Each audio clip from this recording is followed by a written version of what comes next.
All right, everybody. We got our good friend Robert Jacobs over at the Rack and Poliquin Performance. Really excited today. We're going to be talking about the immune system, which is potentially a very intimidating subject matter, but hopefully, if you've gone through the modules at this point on the website, that you have a little bit more of a context of where we're coming from a coaching perspective of not trying to go super deep on it, but what are some outcome measures like body composition, lean muscle mass that we can kind of say, yeah, immune system's in a good spot or maybe potentially not.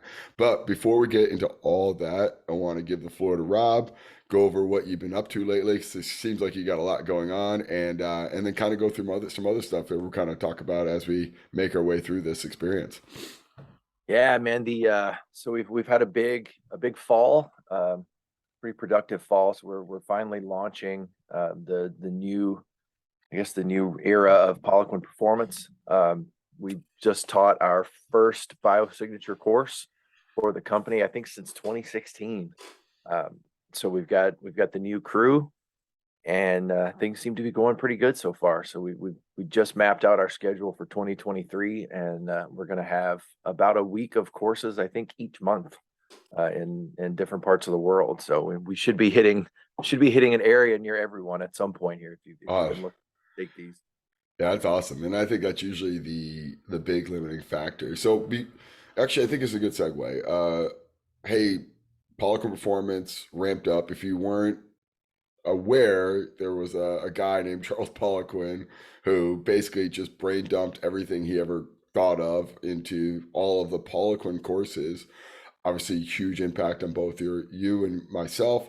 Uh, I think one of the first things that we came across when we probably went to Poliquin stuff was where do you start? So someone's never heard of this. Someone's now seeing some of the great coaches that have come through the system.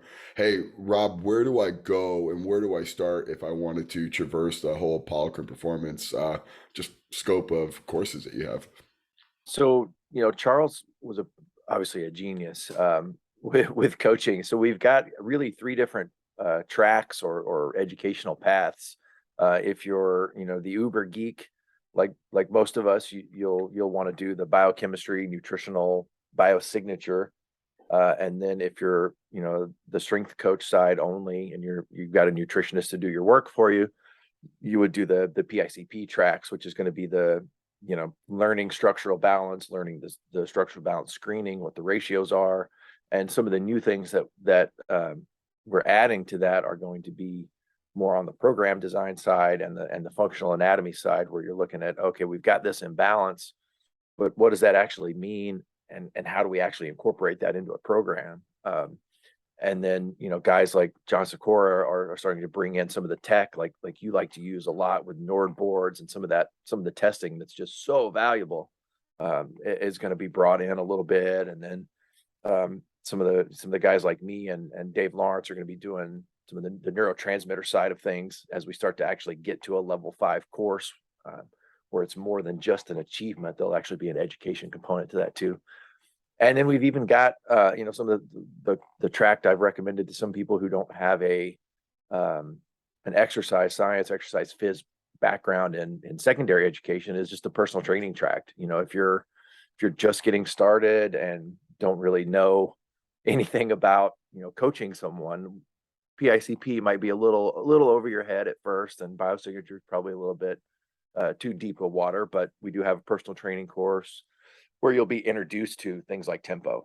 If tempo is foreign to you and you don't know what that is, or if you don't know why timing your rest is like super important or valuable, the online personal training course is kind of a great dipping your toe in the water to see what the Poliquin system is really all about. And then it becomes this all-encompassing thing. One of the things that we're really excited about getting into is having some sort of track or course for the guys that like to do both.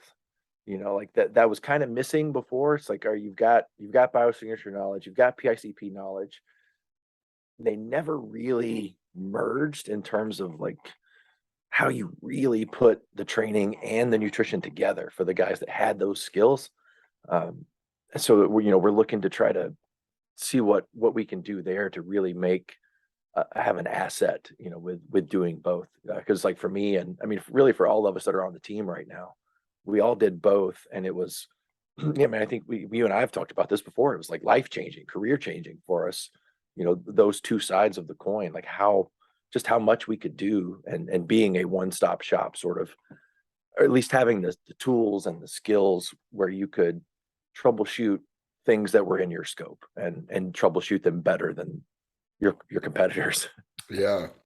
I think, and I mean, I got some great PICP stories and I got some great biosig stories and just some amazing experiences. But, one of the things that I think comes up quite a bit when you're either working as a personal trainer somewhere or working as a strength coach at a school or with a team in some capacity, is this idea of, hey, I'm going to go to this seminar. It's a great unknown. And I can't tell you how many times I went to anything Poliquin related where I was the only college strength coach in the actual place. And I'm either going way off the beaten path and I'm going in the wrong direction, or I'm the only one who has any bit of courage to kind of go into some areas and domains either I'm not competent in, or quite frankly, just against the grain of what everyone else was doing.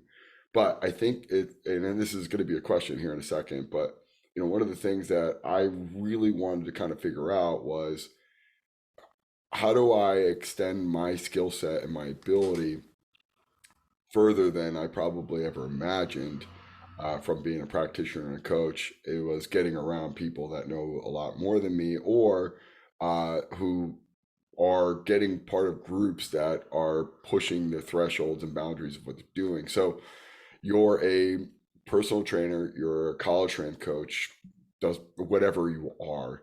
Rob, what is the benefit of going to a Pollock and performance course for either of those people that maybe they don't fully appreciate right off the bat? Is it the community? Is it the education? Is it the ability to talk to other coaches who take this incredible level of knowledge and practically apply it? Like, or is it a combination of it all? We're like, the person goes to you, Rob, and says, "Hey, I want to go to a Poliquin course, whether it's BioSig, PICP, or the combination of track. What am I going to get out of it?" What is your response to that? How do you answer that to them? So that one, if you ask a lot of the guys in the situation that you and I are in, I think community tends to be pretty high on their list. The relationships that you build, suffering through 15 workouts of the hypertrophy boot camp, right? Right? Like that's a bonding experience for most people. Yeah. And I mean, even the community aspect of the forums that we had, like there were in the in the 15 years that I've been in the Poliquin community, no matter how complex the problem that someone presented to the community in the forum, there was always an answer from someone, and usually multiple answers from multiple different perspectives. But like eh, Charles had an answer in some form or fashion to everything, or he would find it.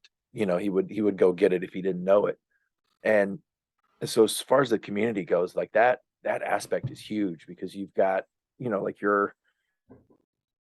my experiences and the people that I work with the most are going to shape my beliefs on what I think is important, and what I'm, like what I'm working with, and what I can impart to you as a student. But also that's going to be different for everyone else. The environment and Dave Lawrence's experiences are going to be way different than mine. Like, I mean, even if we were both collegiate strength coaches, right? Like my experience coaching MMA versus your experience coaching football, or coaching football at different schools in different parts of the country. So that's a big aspect of the community, because you're going to see different backgrounds, different personalities, right? Just different sports. But for me, the draw was always the massive amount of in-depth knowledge that I was given, because I've done, I've been to other organizations seminars. I don't know if we want to call anybody out or not, but I've been to like multiple 2 to 3 day seminars from one organization in particular. And in total, I've got like a page and a half of notes. And I think all of those came from Cal Dietz and Judd Logan, and there was like nothing else worth writing. And I've been to other, seminars. Like somebody came to our gym once for an entire day, and I think I wrote down 2 things. Um, but you go to a course with Charles. I mean, shit, we did a 60-minute, like, basically parking lot session with Charles once because he showed up somewhere, and I had like 5 pages of notes. you know, um, so for me, and I mean, probably you as well, those of us that really care about, you know, okay, that's great, but how does this work, and why does the way this works matter? That was always the draw for me, and I realized that's kind of a drawback in some ways because we get like, I want to know down to the molecular thermodynamic level how something works. Whereas, some of the guys that showed up at Biosignature are like, I don't even know what an electron is. How do I get a 12-week transformation? Yeah. So I think we're going to have enough, having 3 levels of Biosignature. I think we're going to get to all of that. And level 1, much like PICP, is more of a diagnostic tool to see where someone is at currently and how to track that progress, right? So like, you say what you will with all the negatives and all the things that people have attempted to say bad about Biosignature, it's still a very accurate way to track your progress in one aspect. We've got all those things with like, the Realize Me platforms and all the data that we can track purely performance based, but that this Biosignature was really one of the first, if not the first system to really accurately track something like body composition, very minutely. Like what did this site do, and what does that site mean? Yeah. So community and in-depth information, I think, are the two best things. I mean, like I wouldn't have the job I have now teaching with Poliquin Performance if it weren't for the Poliquin community.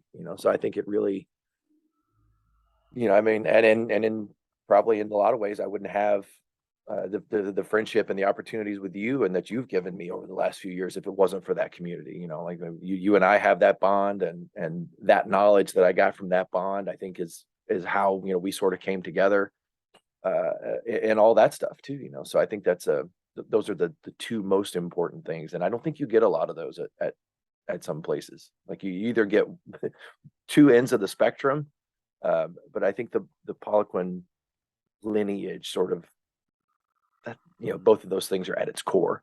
Yeah. It's funny as you were describing it, and I have some, like, again, I told you I already have a lot of amazing PICP and biosig stories, but, as you're describing other seminars and other events, it's the consistency, it's the integrity in which things are done. And granted, it's not for everybody. Going back to the old Charles stuff, but the Charles led courses, but I distinctly remember, and I still have one of my best friends who I hired at Army West Point. I met at a Poliquin seminar. But I remember walking in with literally a Rockstar energy drink, and he was like, I didn't even know him. He's like, "The fuck you doing? Better fuck throw that away before Charles slaps it out of your hand." And I just kind of laughed. I'm like, what the fuck? Like, where am I walking into? Like, there's a 0 chance that guy would knock anything out of my hand. I'm a paying customer, right? Like, fuck off. And sure enough, I'm like reading the room, I'm like, well, damn it. Everybody in here is pretty fucking bought in, and I'm the only asshole right now with an energy drink and a protein bar, like fueling up for the day, quote unquote.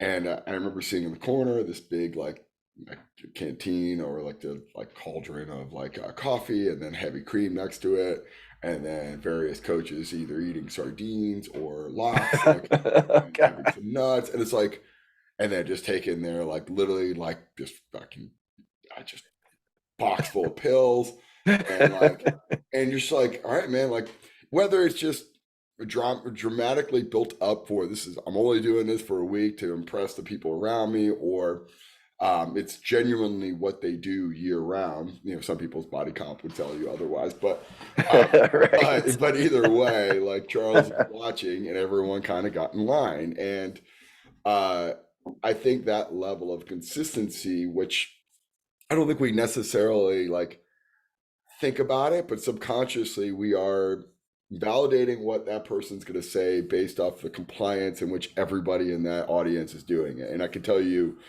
some of another conferences that I've gone to that you get to day 3 of 3, and then someone walks in with a box full of donuts, and everyone's like, "Hey, everybody, got some donuts for everybody." Like,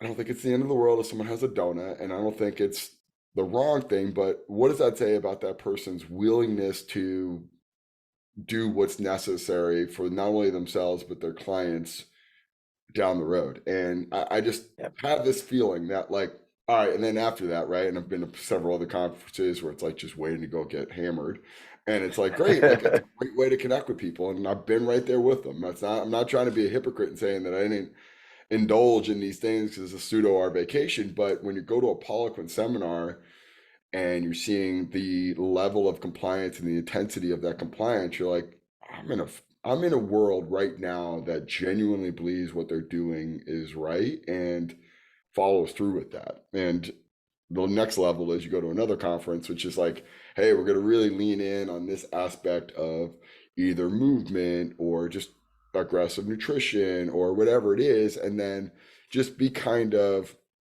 nonchalant about these critical other areas. Like, right, so I'm at a movement seminar, crushing donuts, sucking down energy drinks, and then I'm at a strength seminar where you're getting shit faced, eating whatever the hell you want, and it's like the consistency or the hypocrisy that you could potentially say from that is, just it's leaving this like line that you go, I don't know if they're fully all about it, right? And then I don't think I ever felt Yep. that way from a Poliquin led seminar. And there's obviously the outliers that like, I'm just gonna, I am who I am, and I'm gonna do what I want to do. So I'm gonna buy into this level of intensity in this area, versus like the person that did do the PIOSIG and the PICP level 1 through 4 or 5, and they're like, they're about it, man. They're not just, they're walking that walk, which I think as a coach, someone that wants to pull yourself to the highest standards, getting into that domain of like, this isn't something that is, I'm not a hobbyist. I'm not a person looking for, fun weekend with the boys here. Like, I really want to be good. And then you're seeing like literally people just drinking coffee with heavy cream, or as we used to joke, heavy creme, and eating sardines and Brazil nuts with a little bit of Himalayan sea salt on there because you want to get that iodine and the everything in there. Like, this is quite an intense world. And then the what I always used to joke about, it's either the 11 to 1 pilgrimage, either Whole Foods or Chipotle, and then put that Right. together, right? And it's like, God dang, man, these guys are not. And I remember joking about it with John, like when we were at PICP level 4 at his spot, and Spear was like, the people that don't go to Whole Foods for lunch, I think less of right now, because it's like you have to give the pretense that this is you, right? This is like, I am 100% all in on this for at least for this week, Right. Um, Exactly. I just think that like that whole thing about it, but that I didn't realize how much I coveted that consistency aspect of you're you're telling me to do this and you genuinely believe that's the way to do it by your actions. And I don't think there was any other conference like that. And the Yeah. intensity that you had to get in line from the top down, to all the coaches and everyone that was teaching or supporting it. I mean, shoot, even to the part where you kind of like meander around the building down in the old East Greenwich location, and you get down to the bottom floor and you see the minions of writers, the writers, or like basically collecting your payment from the Poliquin world of like even doing the same thing, right? Like, just there was 100% compliance from everybody included, at least for that week. Who knows about the full year? But Right. that that's and that could be, that could come off as like cultish, but like the reality is, it's like, I think if you genuinely believe that's the way to do it and you don't actually do it, this says a lot about your character, about what you actually Uh, believe in, which is yeah. Right. hard. But I think that's the real appeal. It's like, this, Yeah.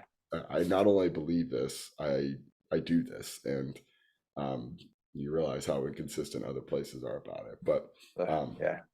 But And it begets it. I feel like it sort of snowballs upon itself too. Like you go to a course for 5 or 6 days and you buy into that and you do that and then you start to feel pretty good and you get home and like for me, I was like, oh gosh, if these guys are doing this, like I can't eat oatmeal anymore. I gotta get on the meat and nuts breakfast. Like everybody else is doing that, and they're doing it all the time. Even if yeah, they aren't, you're you're yeah, thinking these things yeah, and you got to set the example. If I'm going to ask people and tell people to do this. And one of the things with Charles too, that I always felt like the interventions that just something simple like the meat nuts breakfast always had such an immediate impact too. And I think that's kind of what he went for too. It's like he wouldn't tell you to, I don't know, to take a supplement that you couldn't feel, right? Like that's kind of not how you started, right? And yeah, and that's one of the things that we sort of teach. Like if you can get somebody a good night's sleep that hasn't been sleeping by any intervention, whatever it is, even if it's just journaling. I mean, like you've got your hook in them, right? That is a very profound thing to do for someone. If you can help them get over a little bit of their morning brain fog so they don't have to slam stimulants all the time. Like that's a big thing. And yeah. and that's where I think Charles was so good and the concepts that he brought forth, and even putting different concepts together to further concepts. I think those are lasting parts of his legacy that are some of the most important ones. Yeah. Um, which is cool, man. And I think, I mean, you got all of that, and then you got hypertrophy boot camp, which is going to be the ultimate testament to living a life of Spartan-esque level of discipline, because if not, you won't make it. So Oh you man. pay damn good money to be there and travel across the world to be there. So you better get your full investment back from training for it, preparing for it, and then fully vested in it while you're there, because that's that is what you learn is like, hey, there's a ability or a threshold people are willing to go to. You need to know what your threshold is and seeing if you can surpass it. Yeah. And it's a great place to do that, man. So I'm excited for you guys, man. This is Oh, cool. thank you, bud. Yeah, man. It's cool to see the group that you guys have assembled and everything else. And it's just, yeah, I highly recommend it. Based off of one, obviously our personal experience with the whole plethora of information, but then the team you guys have assembled, and you guys are aligning yourself with some other great people, and it's gonna be fun, man. I'm excited to see this take off. Yeah, thanks, man. I appreciate it.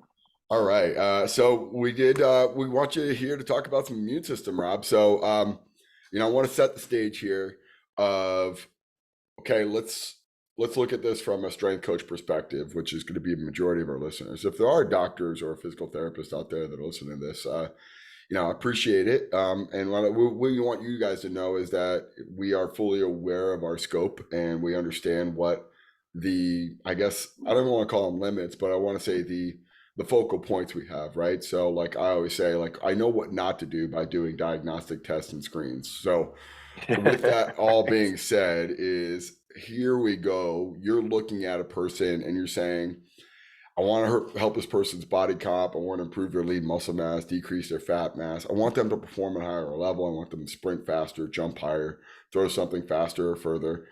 So what are you thinking about from a short term plan of how the immune system is going to impact any, if all of those goals before we kind of go into anything else? Is that even on your radar, or is it, oh, I'm not going to worry about it until after the fact, or I'm just going to do time tested proven methods and that should organically take care of itself? Like what's your initial thought of where immune system plays in when you're trying to help anybody towards their goals? So, when we look at the immune response, right, as a strength coach, that how it determines essentially how hard we can train a client, right? If you're overstressed, if we know you've got a crap immune system coming into training, I can't take these awesome methods like 6 12 25 or whatever and throw that on somebody who I know, previously has a crap immune system. And if we look at things like being over fat, right, you essentially end up seeing what amounts to be like a chronic hyperactivity or hyperactivation of mTOR, um, right? And it's not like chronic mTOR in muscle tissue is not a bad thing. We would all agree that that's like top notch. But there's a difference, and I think this is one of the things where the whole mTOR being good versus mTOR being bad kind of gets lost, is that if we're only seeing mTOR in muscle tissue, that's never really a bad thing, even if it happens all the time. But you can have mTOR everywhere else. You can have mTOR in adipose tissue. It's definitely not a great thing. So, right when we see that increase in body fat, or especially like a just being over fat, with obesity, we see that hyperactivity of mTOR, and then that's going to lead to like the Treg cells, right? And it's going to inhibit Treg cell proliferation, which is probably not going to be a great thing, because downstream from that, you start to see that reduction in the T cells or T regulator cells leads to increases in the inflammatory cells like Th1, CD8, macrophages. And then when you start to add training onto that, it becomes this whole thing of, well, the immune system's busy doing all this stuff in other places, and now we're throwing these training demands onto it, and we're either not going to recover from training, or we're not going to do anything to mitigate body fat storage, right? So that's kind of where we're looking at it first. Like, body comp does matter, we get into these things in terms of performance where body comp matters, obviously, right? Like, Charles always used to say you can't flex fat. So having too much fat doesn't really help you in terms of athletic endeavors. Too much fat can actually slow down the rate that a muscle can contract if there's too much kind of in the way, right? You can get fat in the way of muscle. If we get you leaner and more muscular, tends to be more insulin sensitive, so you can get more out of your nutrients. We get you lower in body fat, you're going to perform better, you're going to be faster, there'll be less inflammation, again, to fight, right? Because that's essentially what recovery from training is your immune system is like productive inflammation, basically. Really, when we get down to it, there's more to it than that, kind of, if we get like deep. But essentially, if we're breaking it down to the basics, you stub your toe and it turns red, and then it gets better. That's sort of what happens from training, but it's a positive, it's eustress versus distress, right? It's a positive stressor. So that's where things like the biosignature system, I think, make a big difference, because you can not only get a reading on what your overall body fat percentage is, what your how much lean mass you have, how that body fat is regionally distributed, and in terms of clinical applications, what that regional distribution of body fat can indicate as a primary, hindrance of getting leaner from a metabolic standpoint. Yeah. No, so we're starting off with the client, and we see them, and you're going, okay, this person wants X, and you start to look at the body comp, and you see they're either, like, just from let's say from a BMI standpoint, they're morbidly obese, and their distribution of body fat is 20% and above, right? Or 30%, which is not that uncommon. Automatically, your default is, whatever it is I want to do is all going to be rate limited by the fact that this person, metabolism and just overall immune response is set up for storage of fat. And they're going to have a downstream from anything that we do, whether it's excess food, sedentary behavior, even into, now I'm adding in a exercise stimulus into this, to being either not building muscle tissue or utilizing fat as energy, and fighting to stay in that homeostatic set point. So with that being said, and going in that direction, let's go back to that mTOR response, which mTOR is that enzymatic property that starts to signal protein synthesis. That stress that we're kind of creating, that eustress, distress, like whatever that line is, right? So it's coming down and it feathers off into positive or negative. What is that, I guess, and I want to set this up in a way that hopefully leads into a more deeper conversation, but that mTOR pathway, that also too, the one that often is forgotten, it's actually associated with cancer tissue, right? Or cancer cells, right? mTOR pathways. Yep. So it's where, like, the excess protein kind of comes into play of, don't eat too much protein because you can give yourself cancer. That's, but I digress. But the other thought of, like, okay, like, this person wants, usually, because what that person's going to go is, hey, I don't like who I am right now. I don't like the way I look. I don't like the way I feel. You have to help me get me out of this. and I want the goods, man. I want that 6, 12, 25. I want this fasting approach. I want everything that you could throw at me that's intense and aggressive, that is going to get me out of this as fast as humanly possible. But your reaction to that is you have an overreaction to these things in a negative way because your immune system's just not set up positively to do that, because it's leading to these downstream effects of mTOR.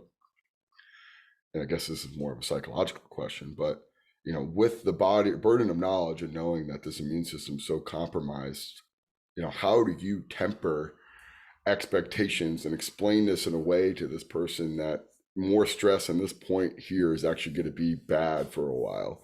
And like, is there a marker within that you go, hey, as soon as we can get to this like 15% mark, or we start to make some progress, like we're making a 3% change in body comp, like now we can start to lean in on more positive or more intense methods because you're making this net change. What is your like default here from a psychological standpoint? And then what is your like go-to metric to go, okay, now I can start to titrate up intensity, or certain things that are going to be more rate supporting in terms of like now catalytic towards your change? So I think a really good starting point, obviously with nutritional interventions, when we, depending on the client's current state, right? If we start to really overhaul and pull out all the abundant carbohydrates that are in the diet, your training, has to reflect that at first, right? Like we all know if I make a dramatic change, like everybody's probably heard of the keto flu, or at least that feeling, right? You pull carbohydrates out, that instant energy that you can draw from carbohydrates, you're going to feel that in training. I mean, we've all probably felt it before. Like, you start a lower carbohydrate diet, or even a no carbohydrate diet, 50 grams or whatever, no starch, whatever you want to call it. The energy's not there, right? Because like one of the things I think we talked about in our last podcast was the difference in the seasonal approaches is that we know the carbohydrates they don't fill the tank as full, but they fill it faster. Whereas the fats, they're gonna fill the gas tank, but it takes them longer to do it. And if we start to pull those carbohydrates out, we have to allow for that in training. So one of our hacks and tips on that is that's probably the best time to work on things like structural balance. Because there's nothing better than a little to no carbohydrate diet to make step ups and external rotations difficult. you know, Mm-hmm. um, so that's always the and that's how I see the incorporation of biosignature and PICP. Okay, well, how do I make these workouts difficult? Is I can start to incorporate strongman implements and strongman style training for structural balance while still eliciting an appropriate level of demand to draw on fat loss. But I think one of the things that we see lots of times is that it's really not so much an activity level problem of the fat gaining. It's a nutritional problem. It's a we hear people talk about eat less, exercise more, and all that, and there's some people I'm sure still need to hear that message that it's still relevant for, but I think by and large, at least the people that come to us, right? Like I rarely get someone who just decided yesterday that they need to lose 50 pounds or they're going to have a heart attack. Like I'm, that happens. I'm not saying it doesn't happen, but by and large, the world that I live in, right? So I have a client who just started training with me a few months ago, who has lost, I think, 200 pounds in the last couple of years. Like morbidly obese, pre-diabetic, became diabetic, history, all that stuff, right? So, again, with a guy like that, like if we look at him, he's lost 200 pounds. He's still 100 pounds overweight, but like this guy doesn't deserve to back squat yet. It looks like crap. He's got terrible posture. So how do we remedy that? Well, let's change this diet. Let's get you on, a higher protein, more fat than carbs types of diet. And then the training has to match it. So we're going to do things to fix all these problems. 12 weeks from now, you're going to be able to back squat like gangbusters, and this weak VMO and this ankle mobility issue and this structural problem in your shoulders is going to be gone. And then we're coming off. So, you too many people, too many younger coaches in particular, I think, get hung up on the 12-week transformation, and they think every client that's overweight has to be a 12-week transformation. And, that was one of the mistakes that I made a lot with the getting a client 12 chin-ups in 12 weeks. This guy not going to do 12 chin-ups in 12 weeks. It's just not going to happen. No. But, 6 months from now, we may be able to start a progression where I can get him from 0 chin-ups to 12 chin-ups. But we got to get him leaner first, and we got to get him healthy first. Yeah. That's a missing link, I think, of just how we can get someone healthy, and to the stuff that we've been talking about a lot the last few years with the high-low model. For people like that, your high day might be a structural balance day, and your low day could simply be just low intensity, steady state types of cardio, because you just can't handle it. And there's a real elegant simplicity into those types of models and those types of thinking, where you can make a substantial change and not really have to be that intricate, not have to be that elaborate with training, because the client just doesn't deserve it. Yeah. Yeah. It's amazing. And this is actually from Mike Boyle. We talked about working with a obese client about back squatting. He's like, I don't need to back squat. I'm literally, every time I have them stand up, they're squatting 300 pounds.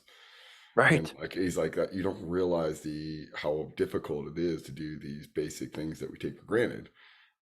Which is saying, well, chin ups or anything else of that matter, which are obviously, everyone's going to sit there and say like the most linear path to improving muscle mass is to do these compound multi-joint movements with progressive overload, etc. But if you simply have the person's gasping for air just walking into the door, you have a lot bigger things to worry about, which, as a whole, I look at this as let's start to focus on what's going to make a long term, but also to short term change. And you talked about this briefly within that last point you were talking about, but this idea of insulin resistance and what the systemic problems of that are in regards to of like this dynamic of, sorry, just turn off Bluetooth, this dynamic of,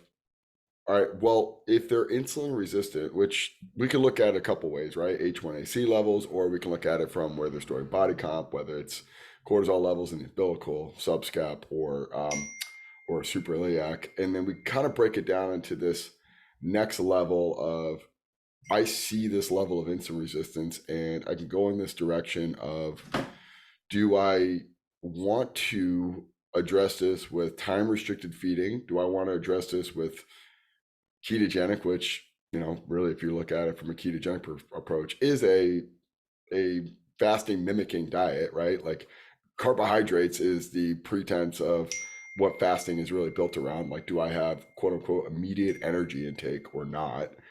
And then this next level of, okay, what are some things to initiate beta versus alpha cell receptor site sensitivity on these levels of that? Now, so my question off of this is, I guess the setup of this is, is insulin resistance impactful on the immune system?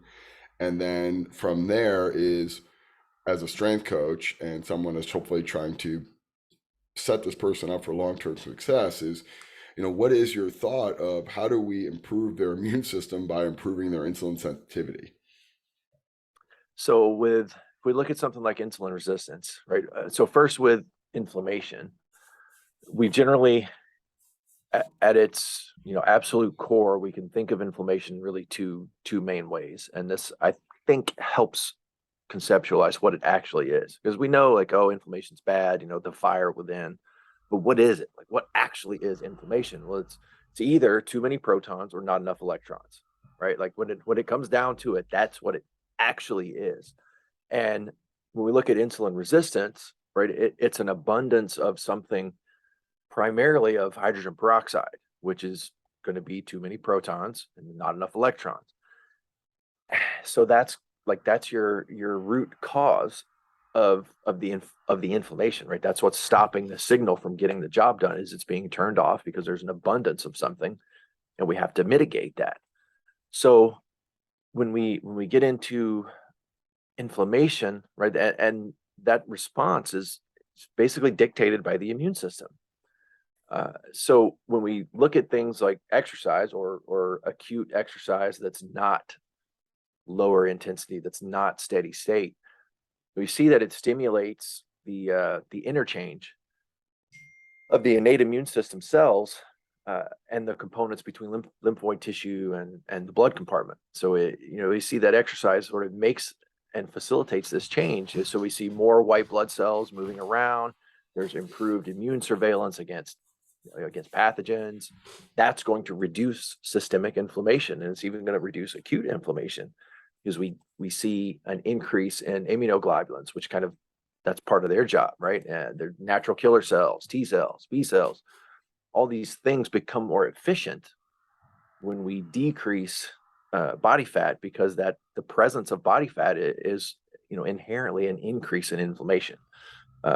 There's not always a detrimental increase in inflammation, right? You can have body fat and it not necessarily be horrible, but once you start to get in abundance, signals stop working properly, and if you've got too many macrophages doing stuff to fat cells, you're not going to have them doing what they need to do to help layer new muscle tissue on. This is one of the things I think that, when I was with the MMA team, that I really, really, really had to hammer home is, don't train when you're sick. I understand why you're doing that, and you don't want to be a weenie, and you've got to appear tough, but we have to understand it. You're either going to not recover from training, or you're not going to recover from the cold. You're not going to do both. And so that's one of those lessons, that you can really only learn by screwing up a few times. But that's a good point, because a lot of people who are obese are chronically ill, right? Like, Exactly. Yeah. so you're always fighting some sort of mild infection or some sort of autoimmune compromised state, or just Yes. immunocompromised state. So you have to fix that first, right? They're constantly Yes. sick. You see them get the more upper respiratory issues. You see them get more colds and flus. You just see them in a more vulnerable state. So again, back to your point of like, we got to fix this problem first, which Yeah. is profound thought. Yeah. And hammering that person with cluster training and super high intensity interval training, or whatever the cool thing is, it's not going to help them in the long run, right? Mhm. You may get some juice from that in the short term, but by and large, that is going to do more harm than good, because these chronic problems. And I think we people in our situations, like specifically more like me and you, I guess, don't tend to see people that messed up. However, you can and absolutely should apply that concept to the stressed out business executive that's 18% body fat, and you'll get a really good result from that, Mhm. just by helping this person de-stress. Yeah. um because somebody that cares about training will think about it, and they will know, and there's always some sort of anxiety component, whether it be high or moderate, and we know what that does to the immune system, right? That anxiety increases lactate, and we know what lactate does. And then, so if that's not getting utilized, that's going to have downstream effects that aren't positive in some situations. And then you've got the whole neurotransmitter stress cascade, and what cortisol can then do to insulin, and all these things snowball, where you could just stop trying to impress everyone with how much, pull back on the reins just enough, and allow this person to recover so that they can then train hard. And you know it's hard to do as a younger coach. I remember, I'm if you aren't crawling out the door, no matter how healthy you are, by the end of this session, like I can't have you walk out of here and not be exhausted and tell your friends how much I kicked your ass. Mhm. And now I'm to the point where, yeah, we may just do some loaded stretching to increase your mobility, with 25% of the load you're capable of doing, because that's what you need right now. Yeah.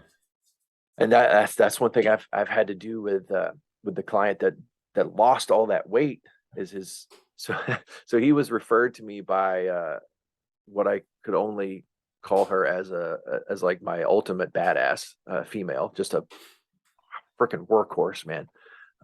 And that's why he wanted to work with me, because he wanted that level of ass kickery. Mhm. And we see the guy move, and like, I'm sorry, man, like I had him on density blocks his first phase of training, and it was not that difficult, but like he can't squat, can't split squat, posture's horrible. Like, we've got to fix these things before you get to the fun stuff. And Yeah. if you, like I said before, if you can make someone just feel better, that's the win. Yeah. Like we've got to start getting small wins. And I think too many of us, yeah, it's this weird dichotomy, right? Because you'll hear a smart coach say, well, anybody can kick your ass and make you feel like shit. And then that same coach will take someone who shows up feeling like shit and they'll make them feel worse. Yeah. Yeah. and wear that as a badge of honor. I mean, I like kicking people's asses just as much as the next guy. That's hypertrophy camp was nothing but that. Mhm. But we've got to get better. That's why I really, really, really like the high-low model in some of those instances. And we get a hard day of training, and hard's relative at this point, right? Yeah. Hard might be a 30-second prowler push with a 5-minute rest, because I don't think people get that. Like, I've had clients that a 1-to-6, 1-to-5 work to rest ratio is intense cardio Yeah. when the effort's put into it, right? And that, like, you've got to start there with some people. Like, Mhm. you'll get people that are too overweight to leg press because it's dangerous Yeah. with all the pressure that builds up. Like, they'll stroke out, right? Like, that's happened before. That's not a good thing. Yeah. And same thing with prowlers, right? Like, you get somebody too overweight, a low handle prowler push could be way worse for them than a sled drag. So we've got to get better as a whole, kind of pulling back and knowing when to push and when to not when to baby. That's not the right word, but when to pull back. Like, hey, we got you need to do this. You'll feel better. Yeah.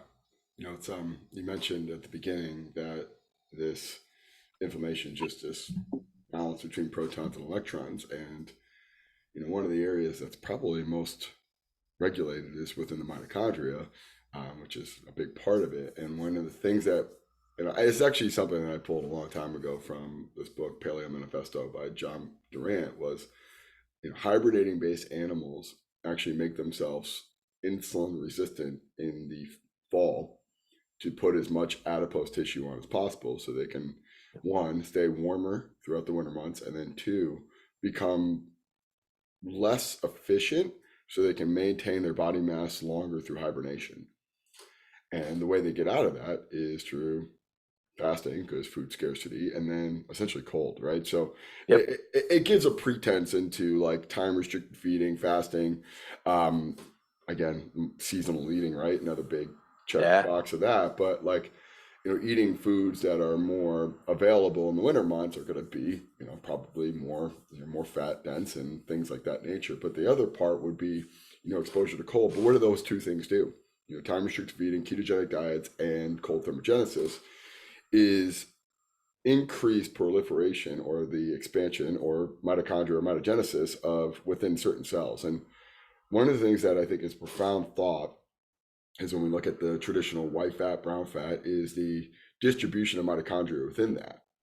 And what is that really doing when we start to increase the shiver mechanism or cold thermogenesis, or we start to create a more fundamental need, become more fat adapted, is increase our ability to utilize or balance that proton electron, or increase our ability to use the fatty acids as energy.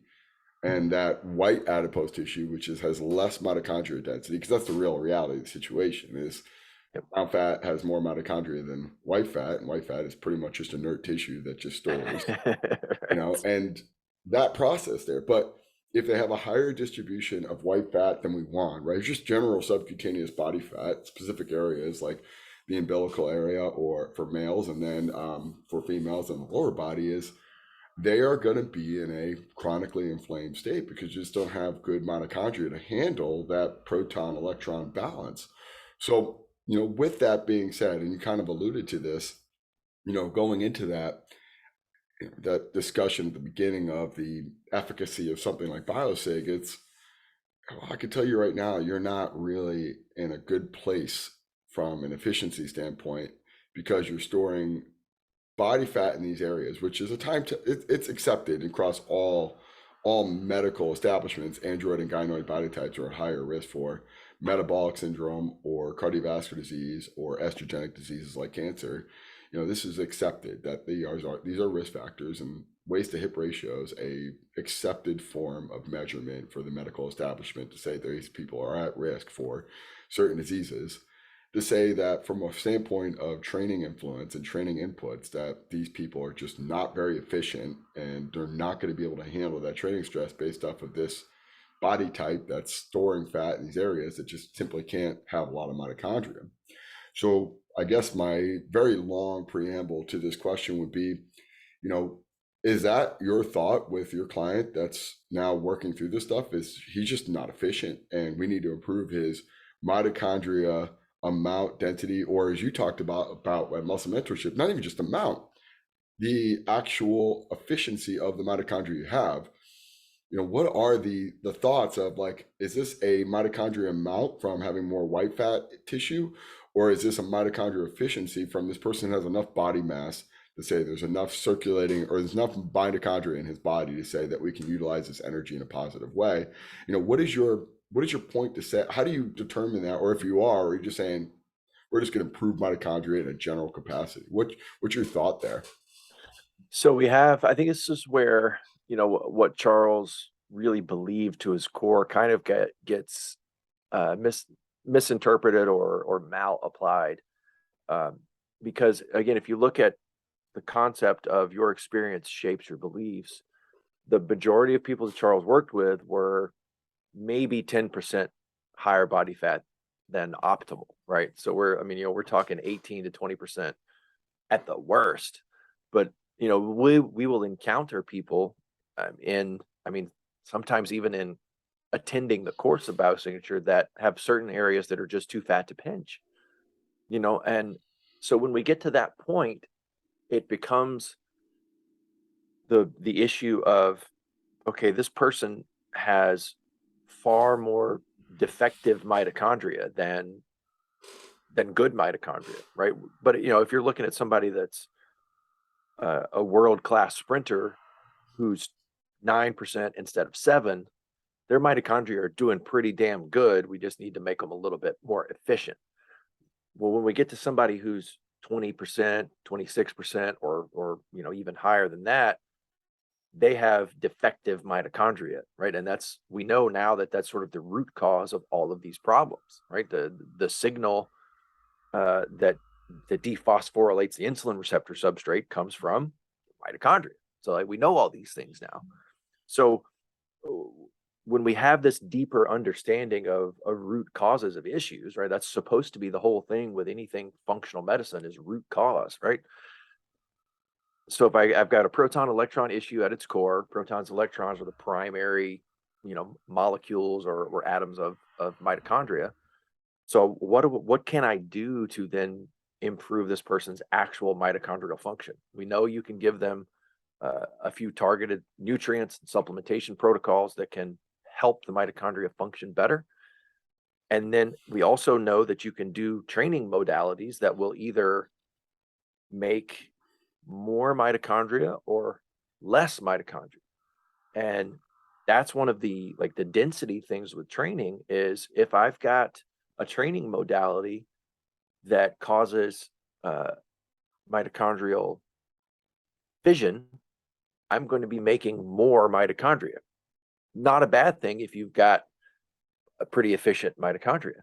But if I've got an overweight person with really crappy mitochondria, I need to make less of those mitochondria so that the mitochondria can repair themselves more efficiently, right? So we get into like a fission fusion aspect, and we know that more, you know, cardio types of training elicit that fusion response. They don't elicit the multiplying mitochondria, right? Because essentially we don't really make more or less mitochondria. They'll either split, uh, fission, or they'll come together in fusion, and it becomes then easier to repair itself. So if we can start to apply that, and you know, even if you're going to use resistance training, which I still think is the best way to do that. However, you can get that effect from strongman types of resistance training, right? Which is something as simple as a weighted carry, um, a sled drag, right? Very simple things. You can still get a resistance training stimulus, but also elicit the adaptation at its core that really gets to the root cause of the problem, which is more mitochondrial efficiency. And then you can start to layer things like the cold that helps. Essentially, what cold thermogenesis does is helps you get rid of excess protons, right? And so if I'm looking at inflammation, that's one of the like most outstanding things we can do for inflammation. We just have to pair it appropriately. So if we pair cold, like just like you were talking before with the um, evolutionary aspect of biology, if I can start to pair cold with the food substrates that sort of facilitate improvement in that, uh, the systems really start working really well. And I think that's been the problem in the past, where you know you can improve performance on a ketogenic esque diet, but if you're trying to do bodybuilding Milos Sarcev style training, it's probably not the best marriage of ideas, right? But you can get stronger in that type of diet. You can get leaner for sure in that type of diet. You can get more powerful in that type of diet. But things like cold thermogenesis, specific light exposure, choosing your food sources, choosing your fats and your even your fat source at different times of year, choosing that properly can really help facilitate proper performance in those environments, and get, you know, the name of the game is getting the best results faster than the competition, right? Yeah. Well, you mentioned that. You mentioned the two parts there. One being the strong man. For an obese client, getting success is profound, right? Like this, you do a body weight oriented resistance. Like let's say you're doing pull ups, dips, etc. Like they're gonna feel so dejected and demoralized, Yeah. and there's zero chance of ever getting through this. Versus, hey, carry this 100-pound dumbbell 30 yards, and they like, I fucking crushed that. Great. Awesome. Or pull this sled backwards for 100 yards.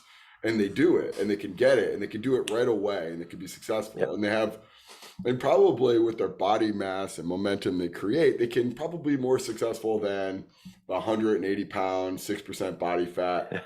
And, but it's all about getting wins, right? It's about creating that you can Exactly. do this, you can be successful. I'm going to set you up for success so I can see you again in 2 days and we get right back at it. Within those 2 days, I want you to drink water. I want you to sleep. I want you to be conscious with these foods that you're eating. Um, but there was another point you talked about, which this fusion aspect, and this was obviously a big part of your talk, what you talked about in muscle mentorship. I want you to go back to the first thing you said at muscle mentorship. What was the outcome of oxygen in the system is H2O. Is that right? Yep. And that happens within. The mitochondria.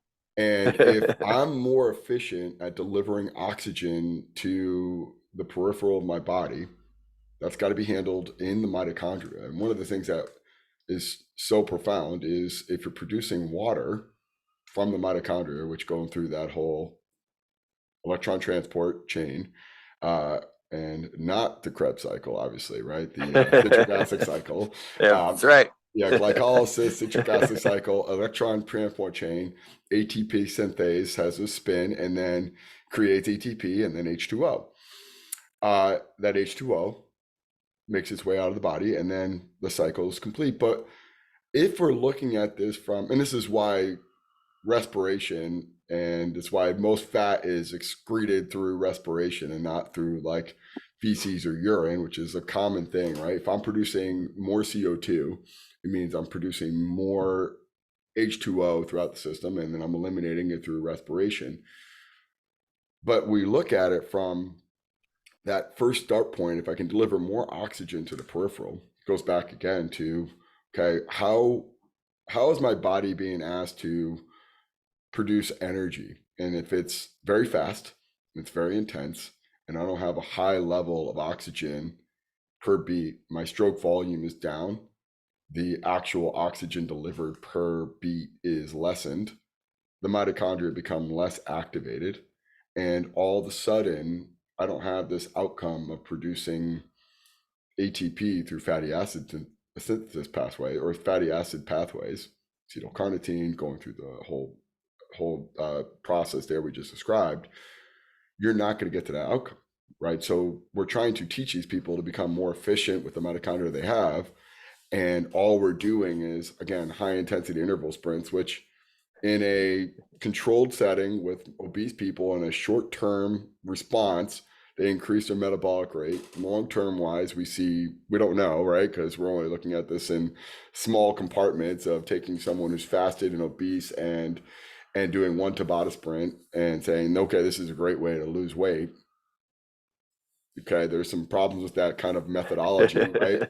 Because we all been there of like, that was really effective. We made them tired, but we didn't make them better. And Yep. we're seeing this as like this fitness evolution of taking HIIT and interval based training with biomechanically stuff that's improperly designed as well. But we're seeing these interventions from a metabolic standpoint that's just not really well constructed or designed based off of what the functional needs of that person are. They don't need to burn more calories. They need to be more efficient with the calories they have.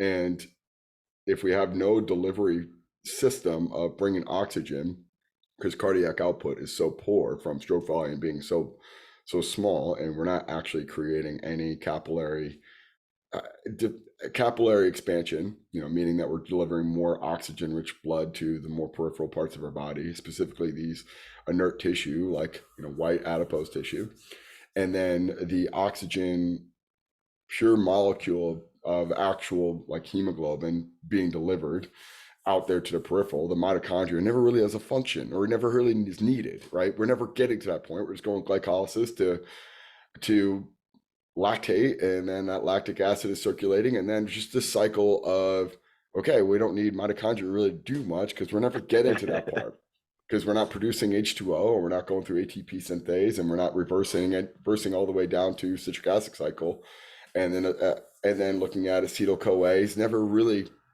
produced. And that's when we see this ROS start to be produced in a negative way, and we start to see all these downstream pathways that we gets a bad rap. And you talked a lot about ROS being not necessarily a negative if it's understood and and really appreciated what the actual functional thing is going on there. But for most of our obese clients, it's just the fusion aspect not producing the right outcomes. The setup of fitness is wrong, right? Like our highs are structural balance, our lows are improving that fusion aspect, that efficiency aspect, to get them set up for that. And what we see, and going back again to this full circle kind of thing, is they're not going to get as sick as frequently.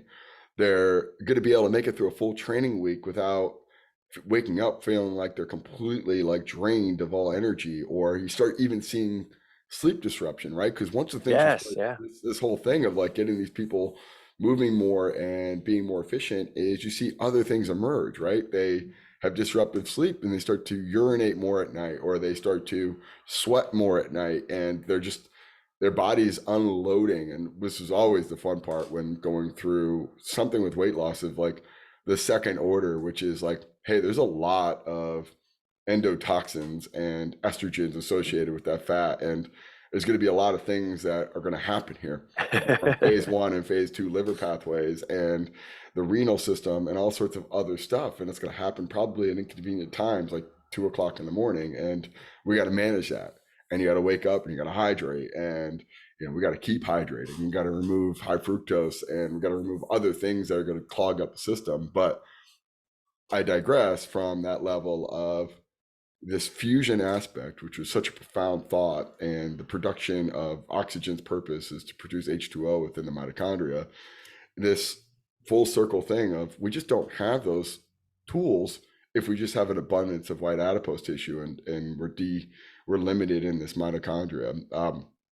So I want to kind of get into this next step of, all right, this person is hell bent on, hey, I'm going to go till I break. I'm an MMA guy. I'm a strongman competitor, and they're telling you this, and they say, yeah, but every single like training cycle, like I always get, some sort of flu or cold halfway through, and it just derails me.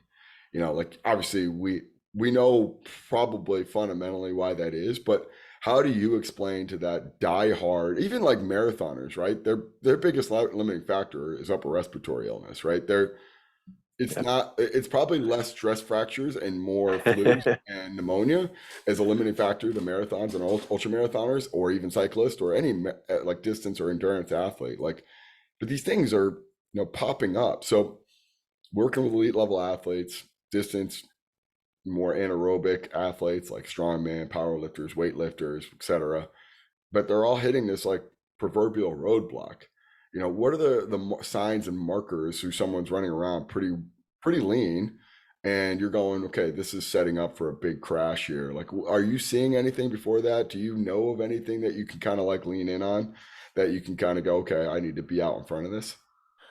So if we go, from the deepest level, some of the blood markers, right? HSCRP will start to change negatively. It'll go up a little bit. Downstream of that, homocysteine is probably going to go up. You'll start to see some methylation problems. But I mean, on the simplest level, you'll start to see sleep. Mm. Sleep is usually going to go wrong first, because Quality or quantity, or both? quality. I'd say quality first, and then quantity is generally what I've experienced. They stop sleeping as much, and they kind of go hand in hand, right?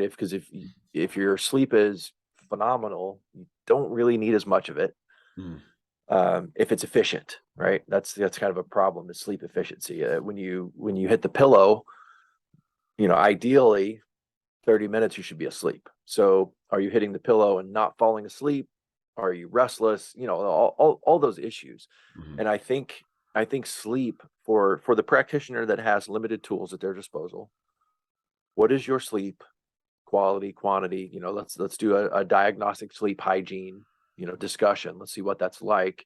And then how are you feeling when you wake up in the morning?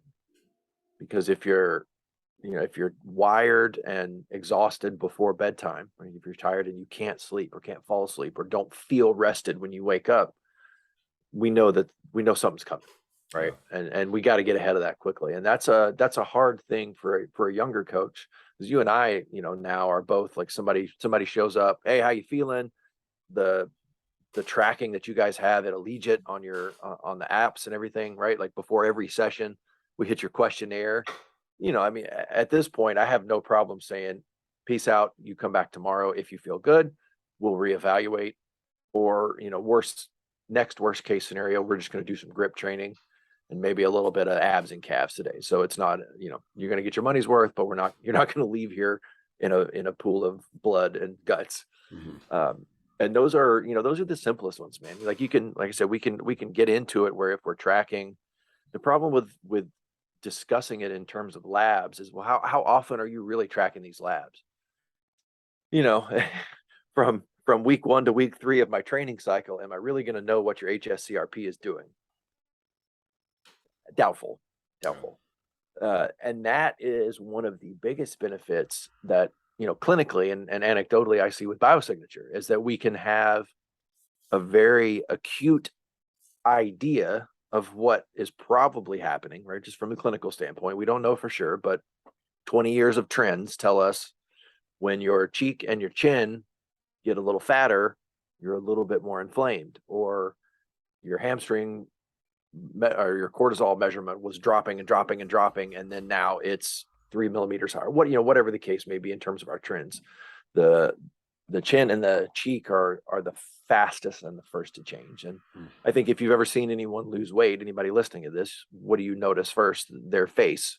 That's generally the first things that change. And clinically, from doing this, for quite some time, doing a biosignature assessment from Monday to Monday, if that client drank a lot or had a very indulgent weekend, the chin and the cheek change on Monday. I mean, within 48 hours, those measurements change, and because they change quickly. Some of the other ones not so much. So that becomes a really valuable tool to have in your toolbox. And if we're looking at very acute assessments, grip assessment is huge, right? If you show up and the neurological connection in your grip is not there, something's off. And then we can backtrack that. Well, okay, let's talk about your sleep again, because something's not adding up here. And when you do this long enough, you don't think about it as much as you should at first. Okay, we did Hepburn method on Monday, and they show up on Tuesday, they didn't sleep great. And we did Hepburn method again for legs on Tuesday. And they show up on Thursday for Hepburn method for arms, and now they, just end up, it's just a wreck. Yeah. And then we do Hepburn method again for arms, and then they miss the next week of training because now they've got, a sinus infection or the flu or whatever it is.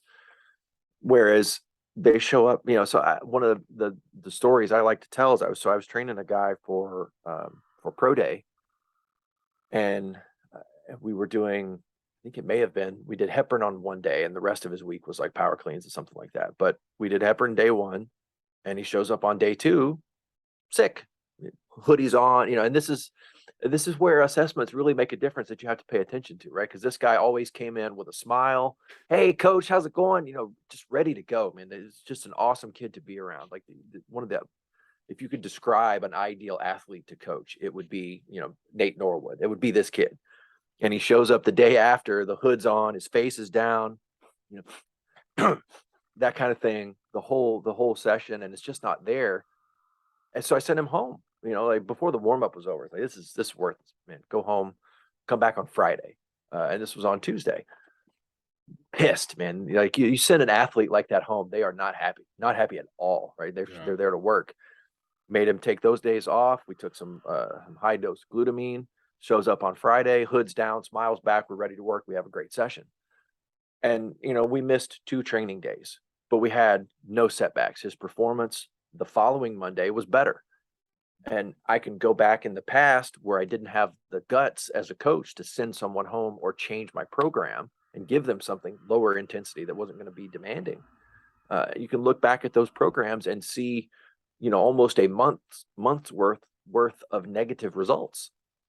Whereas if I had just taken a couple of days off extra, some nutritional support to help the immune system, we're good to go. We didn't miss any ground, and we're actually better than we were before this happened.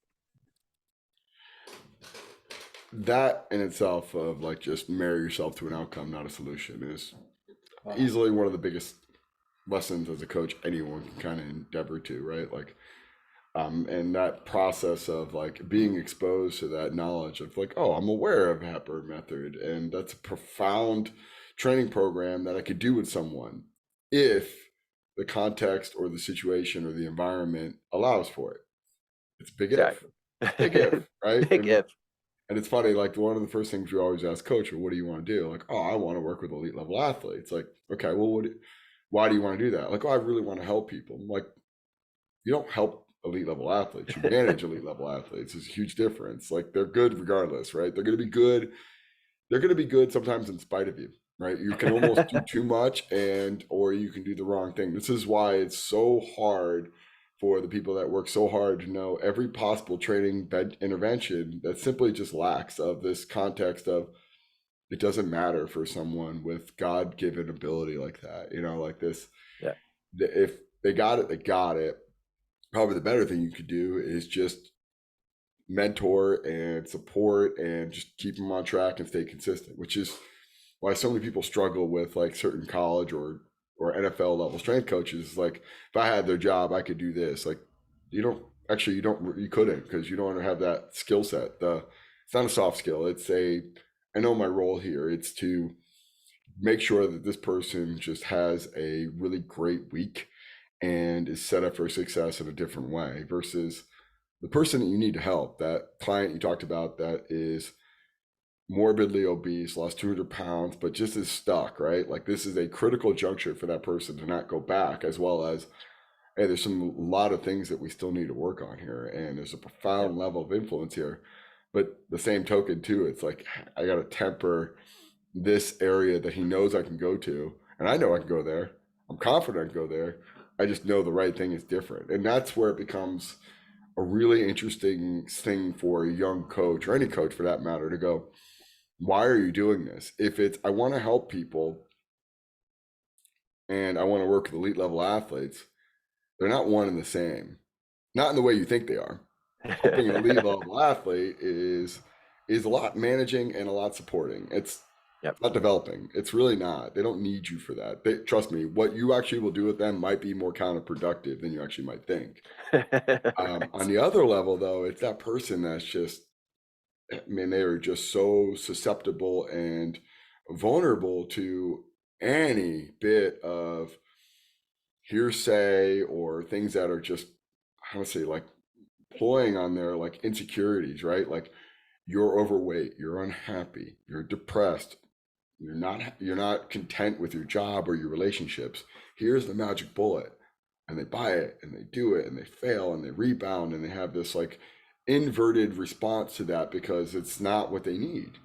And you, as the practitioner, the person that's either knows the higher level physiological reasoning as to why they're there or what's actually going to be the outcome of that, or you just simply have a better context dependent awareness of this is this is good. It's just not good for you. And I need to help you understand that and appreciate that. But here's something that, quite frankly, is going to be almost too good to be true, but it's going to be so effective. You're going to be blown away.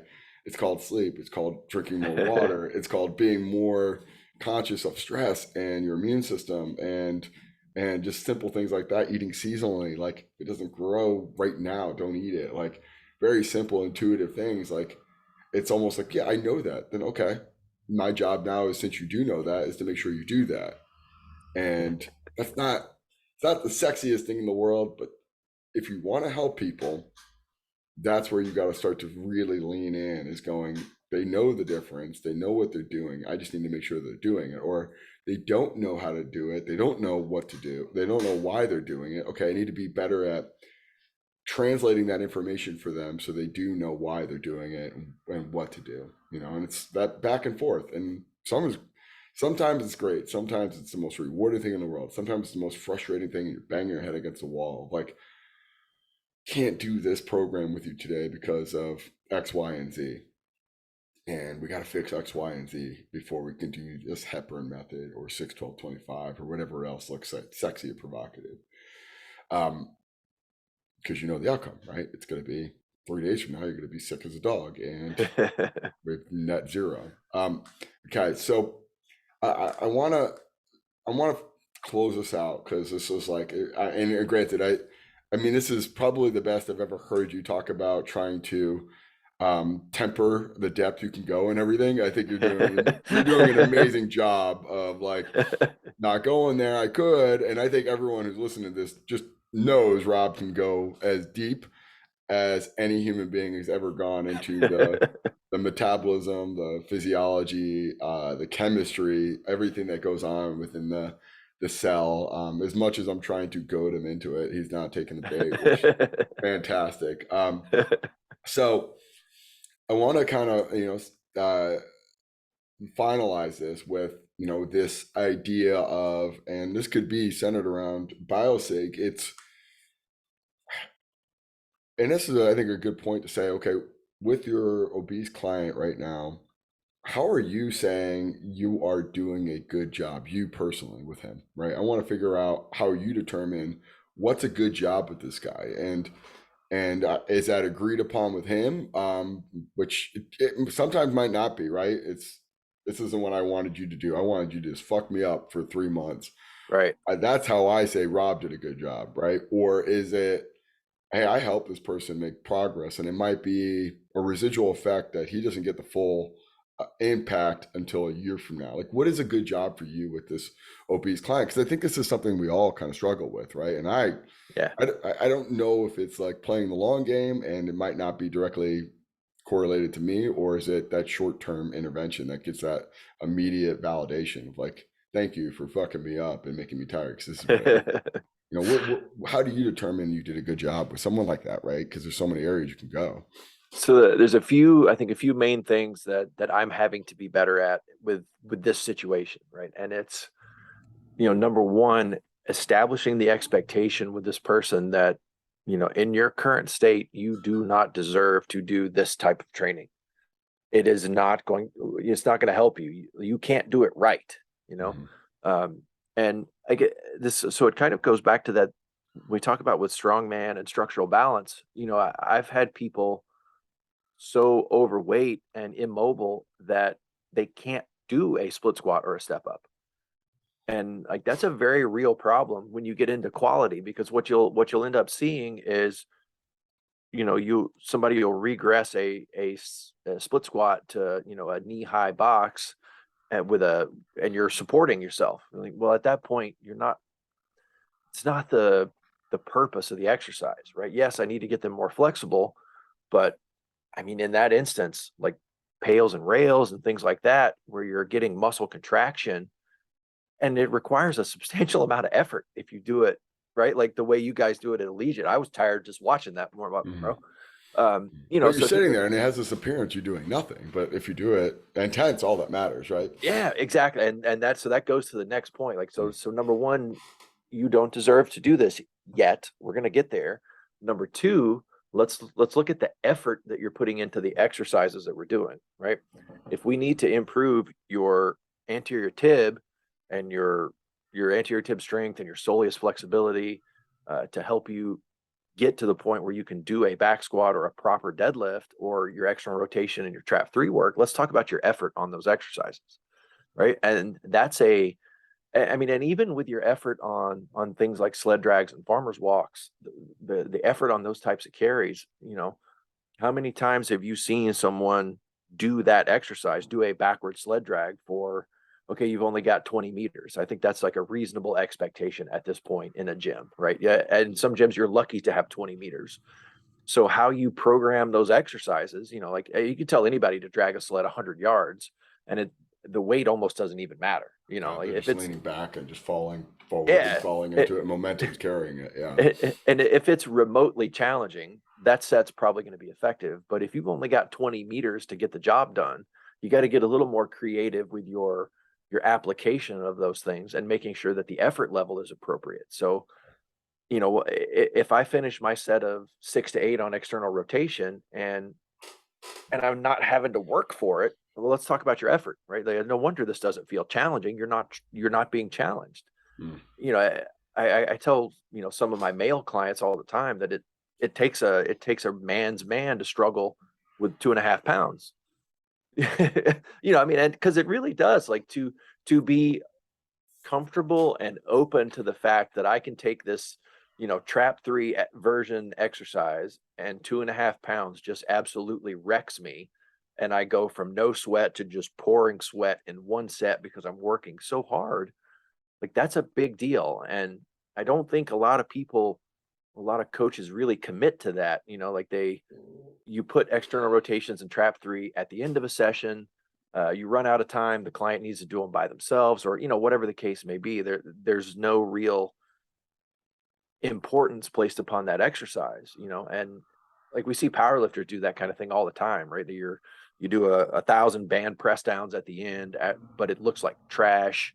You're doing biceps curls that look awful, but you video every single set of bench press and squat and deadlift and are drawing and making sure your angles are right. But any exercise outside of those three exercises, it doesn't matter what it looks like. Yeah. And that's like, that doesn't make sense. It doesn't matter the effort they put into it. It's a meaningless exercise. It's really a time filler. But if we apply what's your effort to this sled drag, we got a 20-meter sled drag. I need that to take 40 to 60 seconds.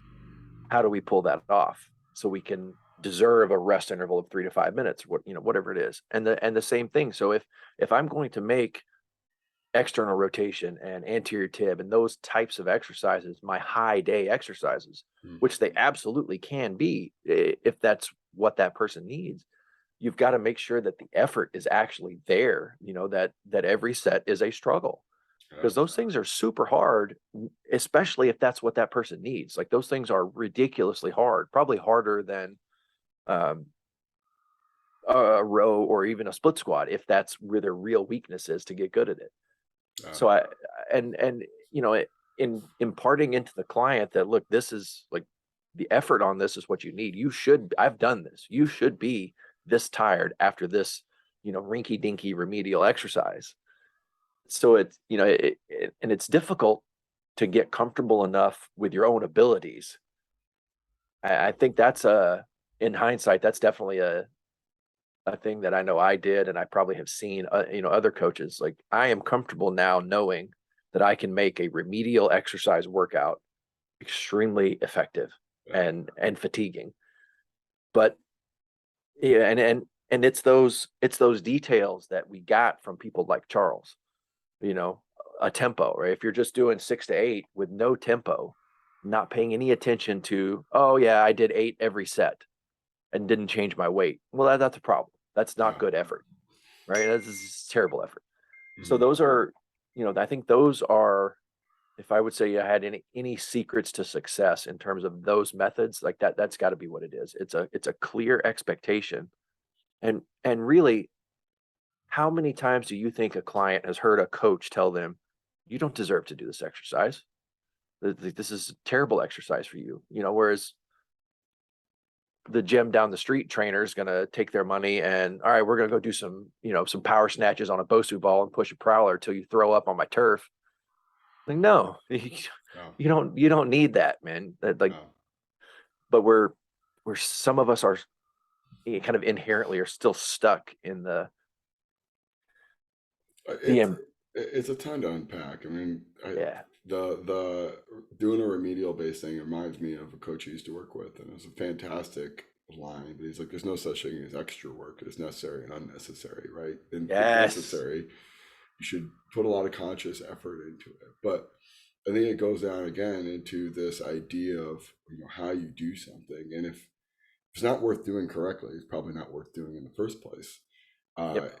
and that level of we talk about it all the time with our folks here is you don't need 6 crappy days. You probably need 2 to 3 really good days. And Yes. the question is how good are those days determines whether you really can get away with doing 2 to 3 days and getting great results. If they're haphazard and kind of like don't really do a good job within the setup of those 2 to 3 days that we're asking you to do, then yeah, you should probably come back 3, 4, 5, 6, even 6 days.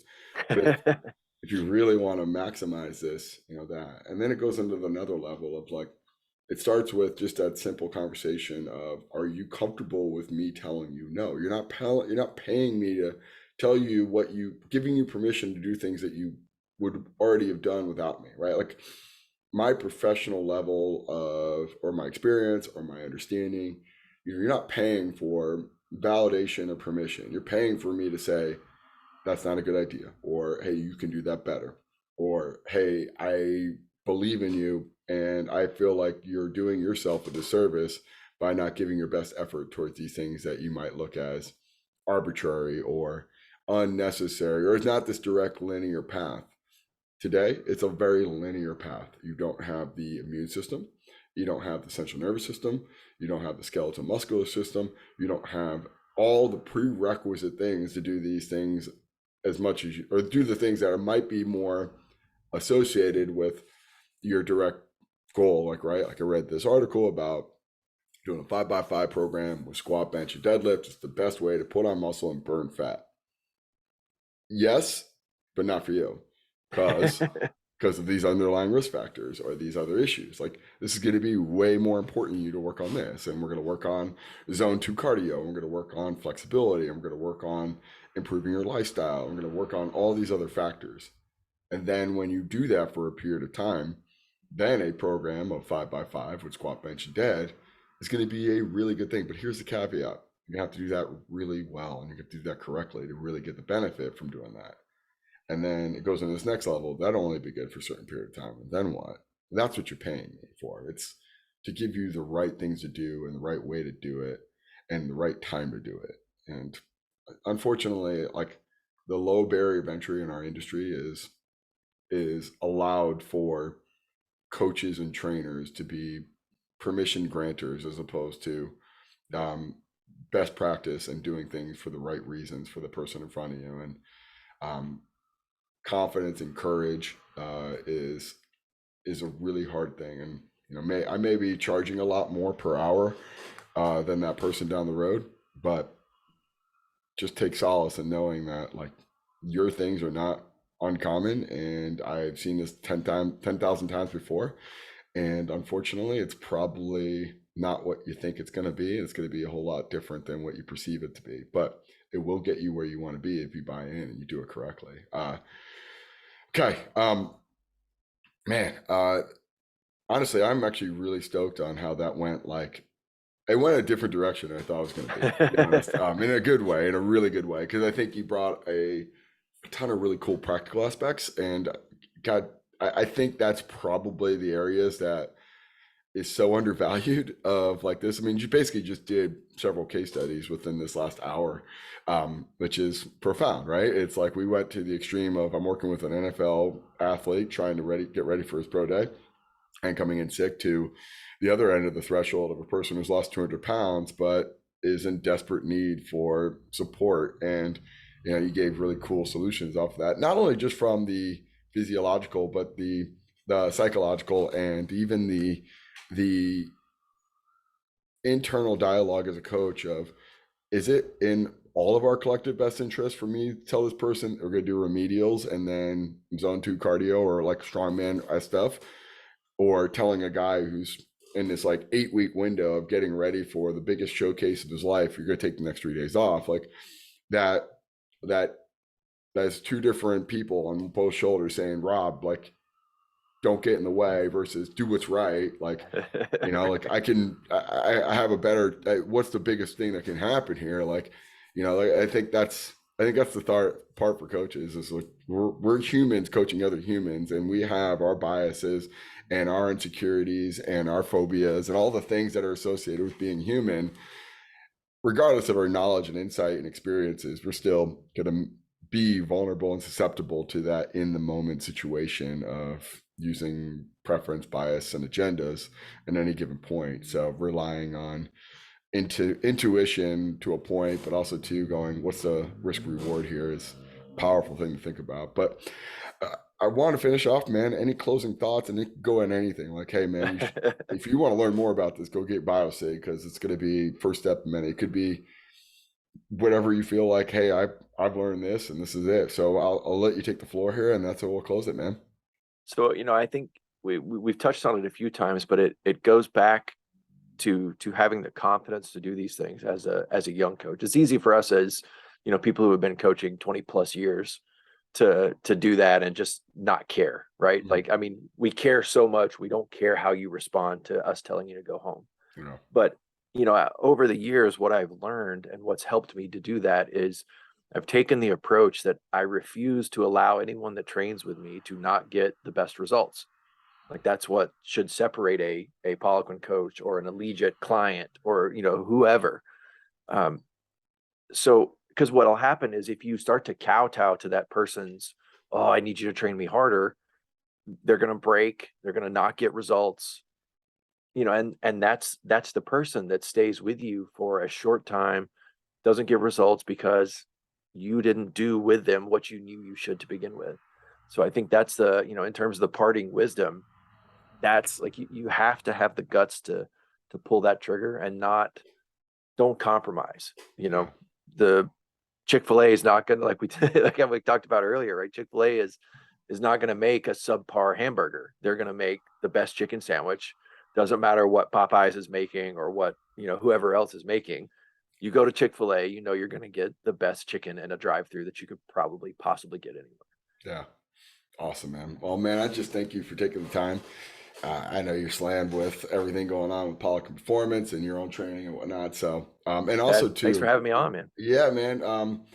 Make sure you guys check out Outlaw Strength, man. Like I feel like that's like it's a hidden gem of stuff, and I can't say it enough. Like, Rob just gives in these situations, in this one in particular, like just a glimpse of what you could potentially get if you get a consult with him or anything else from Rob in general. But like, the depth you can go with Rob is as deep as you can go with anybody, as well as there's a lot of practical aspect of I could talk to clients and coaches one the same because I've been in that situation when they're looking at me like I have no idea what you're saying, and I've had to make analogies, metaphors, and make this understandable, as well as I'll be damned if like you can get in there with some of the greatest minds in this industry of like, let's go there, let's get as deep as you can possibly get. So it's an amazing interplay of that where I feel like it's an underrated thing where you have the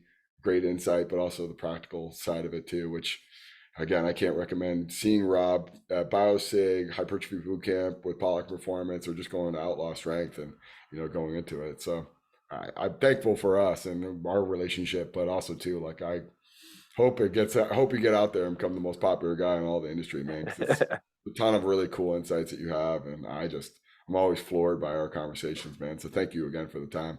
My pleasure, man. I really appreciate it. Awesome, man. All right, buddy.